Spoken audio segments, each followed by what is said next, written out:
Wren Baker has done it again in what is going to be just a legendary move to put West Virginia even further out front. $150 million, man.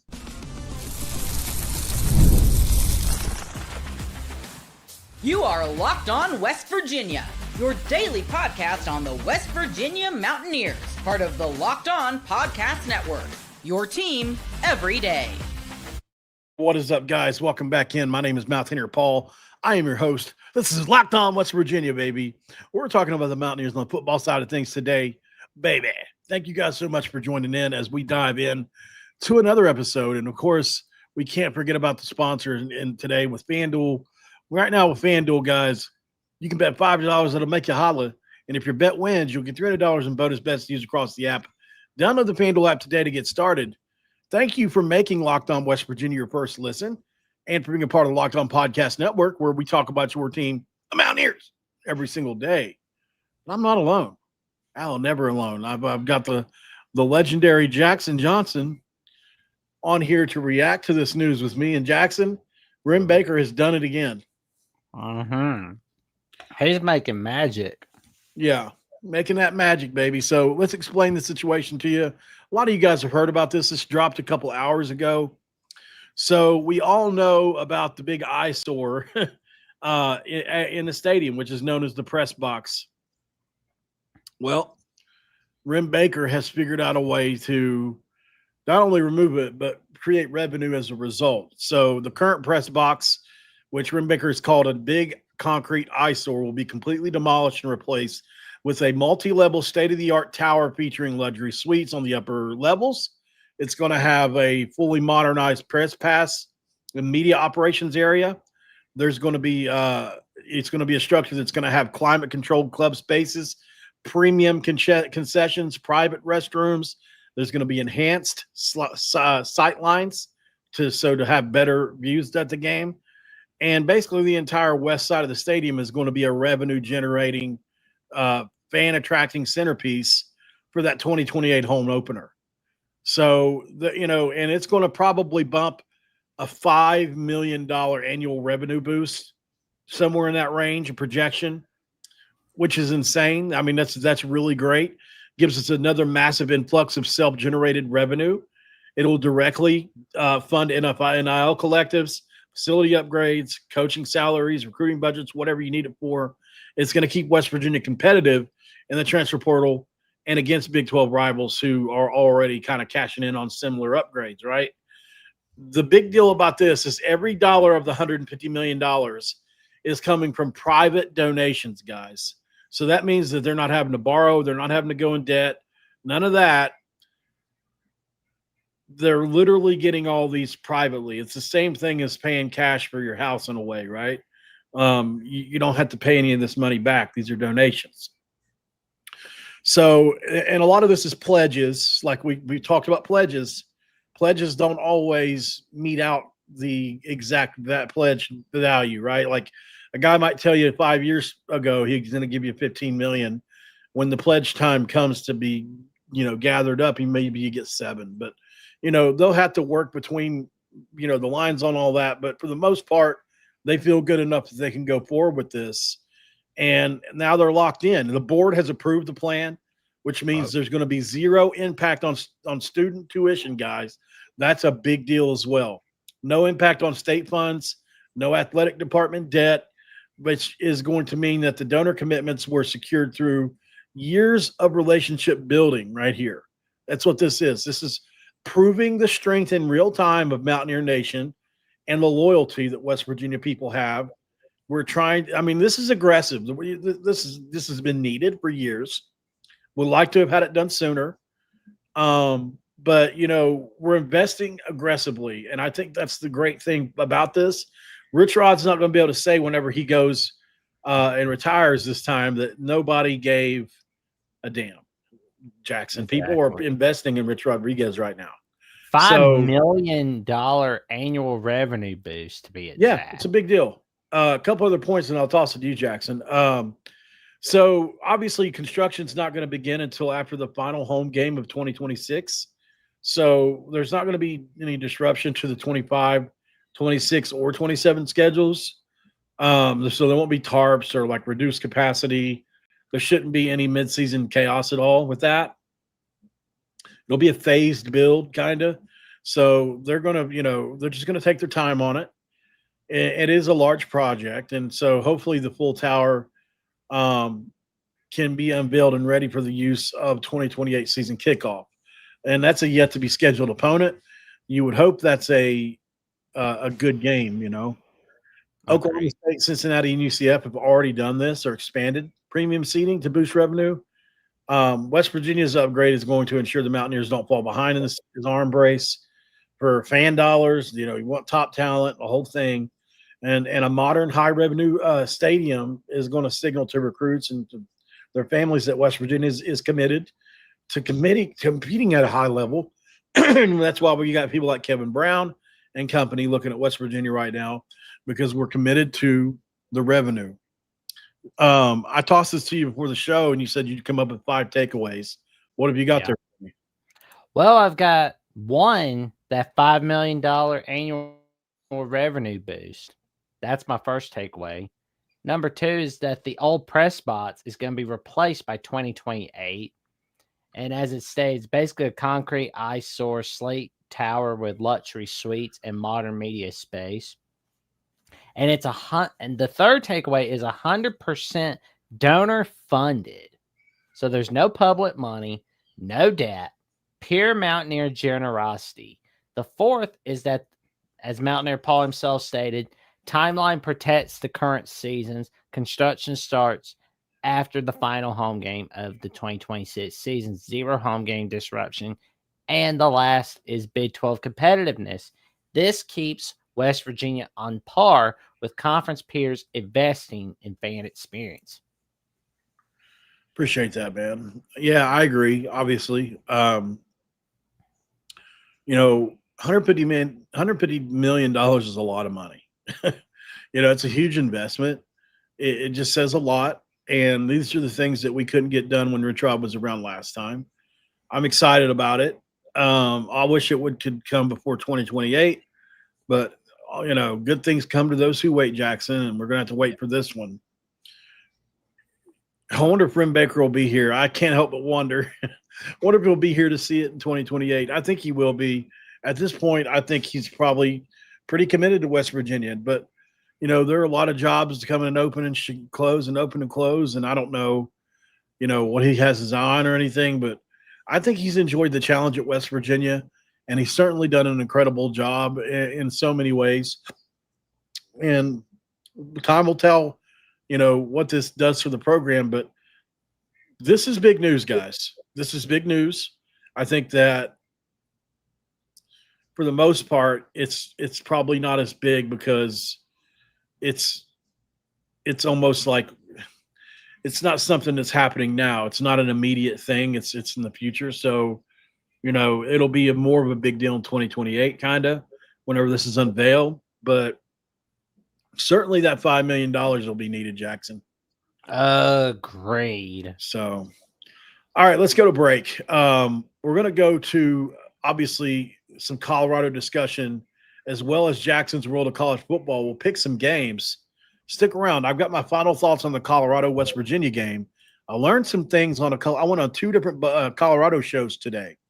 Buffton Prime, a really large Colorado channel, which I enjoyed going on there. And then Locked on Buffs, which is another large Colorado channel.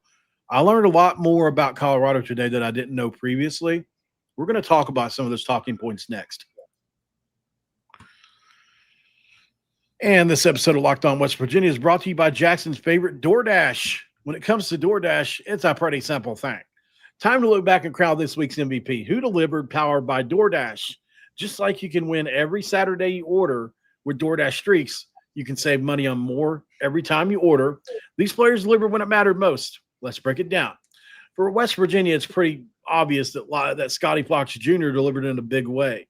There was a play that Jed Drenning put out there where Scotty Fox made an off-balance, all-platform throw 55 yards down the field to hit Jeffrey Weimer, and it's the second or third read in the progression. A true freshman. His first read is locked up in man coverage, flips his hips, and makes a 55-yard dot down the sideline to Jeff Weimer. When the pressure was on, Scotty Fox came through, no hesitation, no delay. And if you've been watching week after week, this was not a fluke. Scotty Fox is on a streak. And just like Scotty Fox delivered for West Virginia, DoorDash delivers your Saturdays for you. $250 is what you could save, including 100 in DoorDash credits. Order this Saturday, keep the streak alive, fuel your game day, only with DoorDash with the terms apply. Promo code through 11/18. Segment 2, let's crack a Diet Dew. It's a Diet Dew. Ice water Dew. You got a water Dew. Mm-hmm. Pinky out. Jackson, West Virginia's playing a game tomorrow. Yeah, pinky out.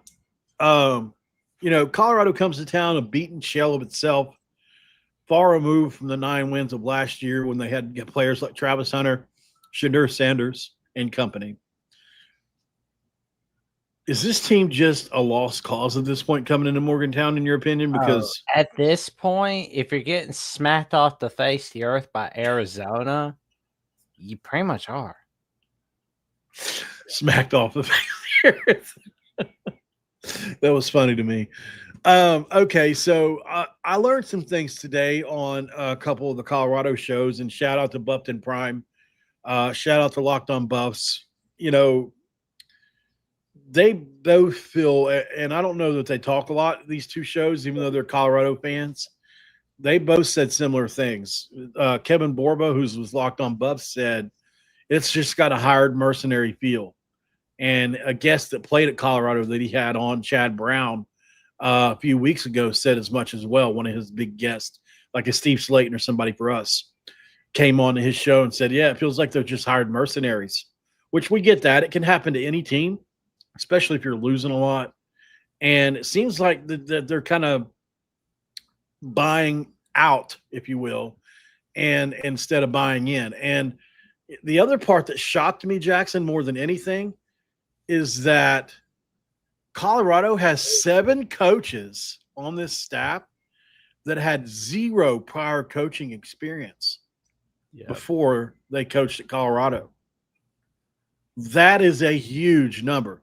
Warren Sapp, college experience. They had NFL experience. But Pat Shurmur had never coached in college before. Warren Sapp had never coached at all. And then the list goes on. I don't know them off the top of my head. But that is, it's shocking. It really is shocking. And, the other thing Buffton Prime said, he said, look, it's like this. Things are so different from the NFL to college that they call some of the things, some of the coverages and different things. There's different verbiages, there's different names for things from pro to college. Usually in college, it's a lot more simplified. It's kind of more direct. It just is what it is. When if you've ever heard Peyton Manning talk about some of his calls and things he talks about, they had a name that the third letter of that name, you trace up the alphabet, what that name was, and then based on whatever that letter was, is what side the play was going to. So they could have, let's say, just to be easy, the word would be up.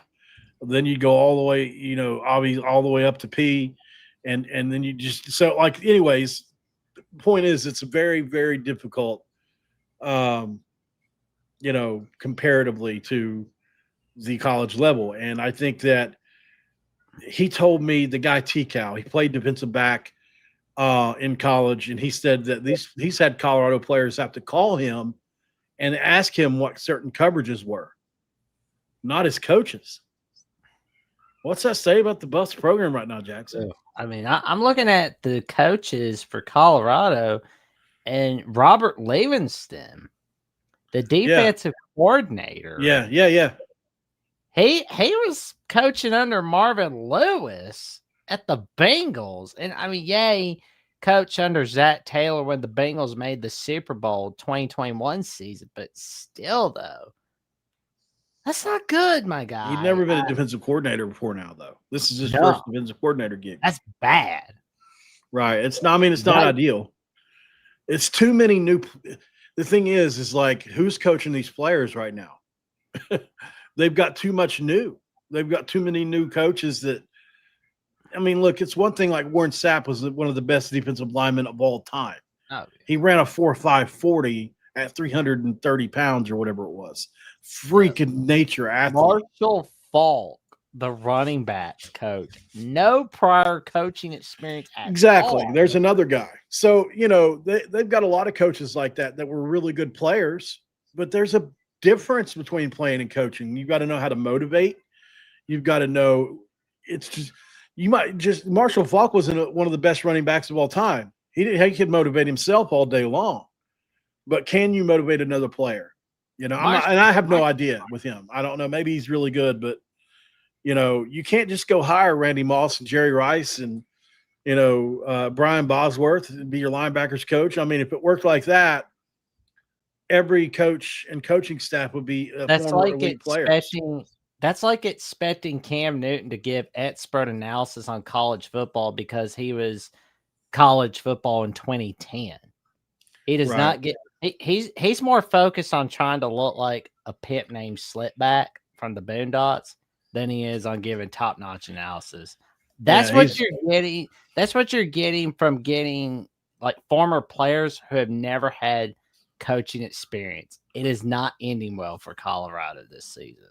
He's worried about his next hat, what his next hat says, his next accessory he's going to look like. No, but, you know, this is a game that West Virginia is probably going to run away in, we all hope. But, you know, I've been saying it all week. I just have a feeling Colorado's going to hang around in this game for a little bit. They got a freshman that don't know any better like we do. And I think he's going to – so one of the things with ignorance, and you know, at the quarterback spot is if you don't know, sometimes that's the best thing rather than, you know, and you're trying to diagnose all this stuff and you're overthinking it all.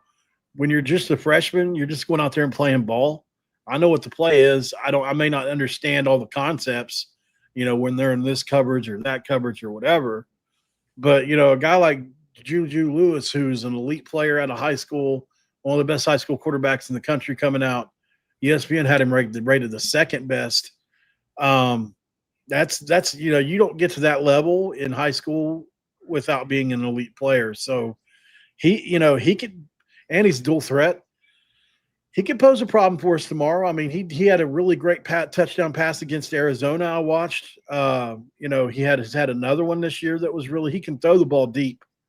So we'll see. Colorado's got some explosive wide receivers, but I do expect West Virginia to play well in this game and all that. So let's get to that. Let's pick this game really quick. We waited all week to do it.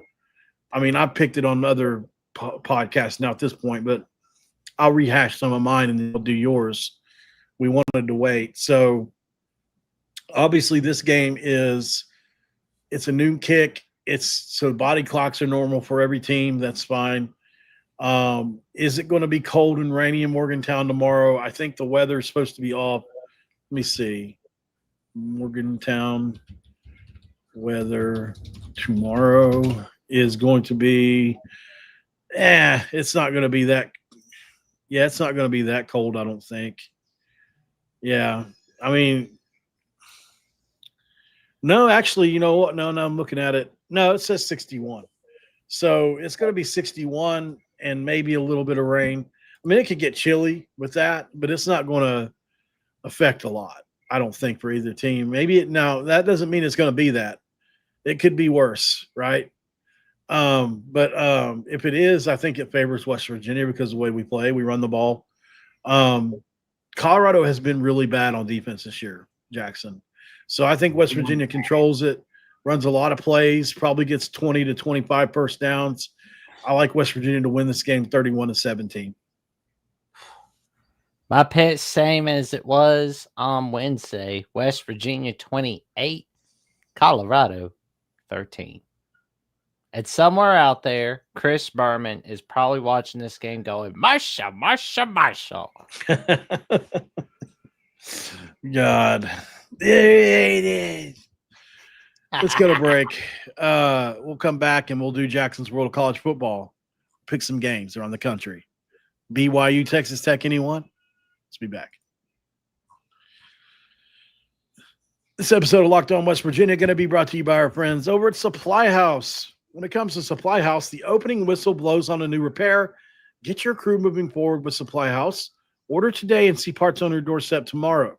Over 280,000 plumbing, HVAC, and electrical items for the most trusted brands in the business. Their real-time inventory and honest lead times keep you from punting projects, while the industry-leading customer service always has your blind side covered. Need parts fast for a project? Supply House has next-day delivery. Talk about a game changer. Join the free Trade Master program today and score serious perks like priority shipping, lower prices, and a dedicated support line.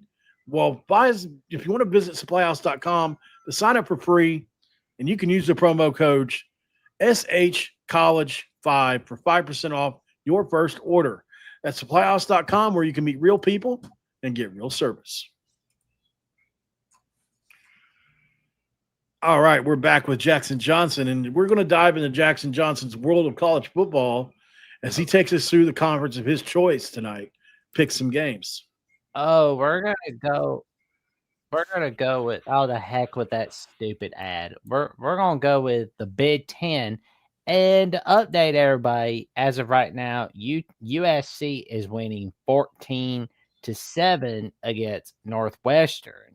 And a little while ago, they were making some trickeration with a fake punt, and it worked out very well for the Trojans. But we start off Saturday with big noon kickoff between the Indiana Hoosiers and the Penn State Nittany Lions. Yeah, I mean, you got to go Penn State. Or, I mean, not Penn State, but Indiana in this game. Oh, Indiana's going to get out the belt on Penn State, 49-17 on big noon kickoff. Yeah, but they're going to take a little, huh? It's crazy that Indiana's gotten this good, but yeah. Oh yeah, no doubt about it. There's just no doubt Indiana's going to win. I mean, after this game, they'll be one game away from clinching a playoff berth at this point. 2 years in a row. Oh yeah, but this time I think they'll win a couple playoff games. And we got the Ohio State Buckeyes going up against the Purdue Boilermakers on the Big Ten Network. Give me Purdue. Not picking them. Not doing it. I'll never pick Ohio State. I'll reluctantly go with the Buckeyes winning 49-17. We call them the Suckeyes. Well, I'm going with the Suckeyes for right now, but I will be pulling for Indiana in the Big Ten title when it's unbeaten versus unbeaten, I'm sure. Oh, man. Maryland Rutgers. Good. Maryland Rutgers. That game looks pretty depressing.